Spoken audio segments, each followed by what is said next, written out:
Getting you this special report now. As the threat of fossil fuel burnout looms large across the globe, researchers are now turning to the development of hydrogen and fuel cell power technology. In fact, auto giants like Mercedes and Toyota already have vehicles with this technology on the road.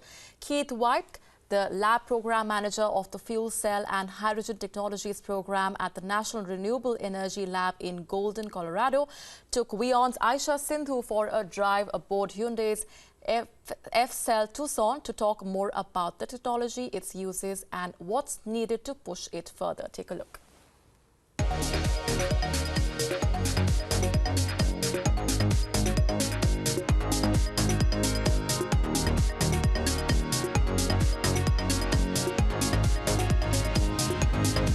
What do you think is the main thing that's holding people back from purchasing F-Cell technology? I think at this point it's probably a little bit of the cost being a little higher, and also that they may not have the convenience of lots of fueling stations around them.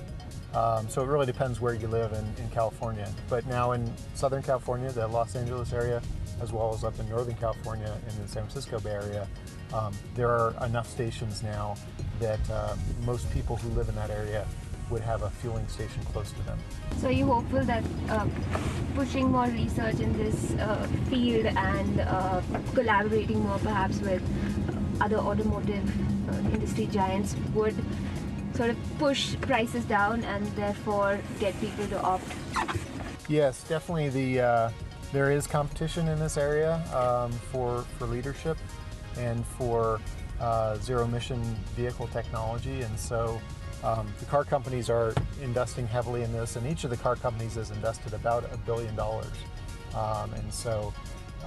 and they haven't really stopped researching it through the recession of 2008, 9, 10. They continued to invest in the technology even when they could have easily just shut it down.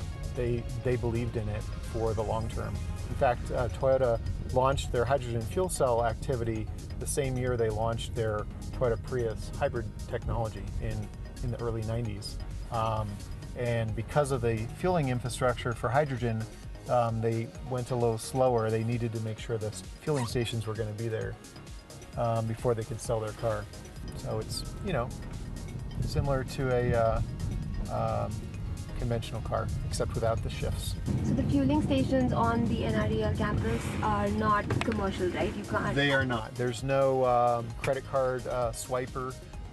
It's really just a research station. Which country would you say is, perhaps using this technology most aggressively already?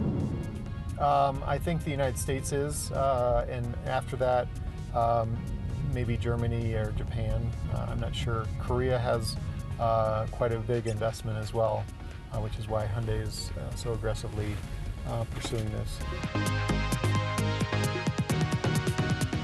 So this is the thermal test facility, and this is where we do research on energy storage in the form of batteries. Batteries that can be utilized in a car.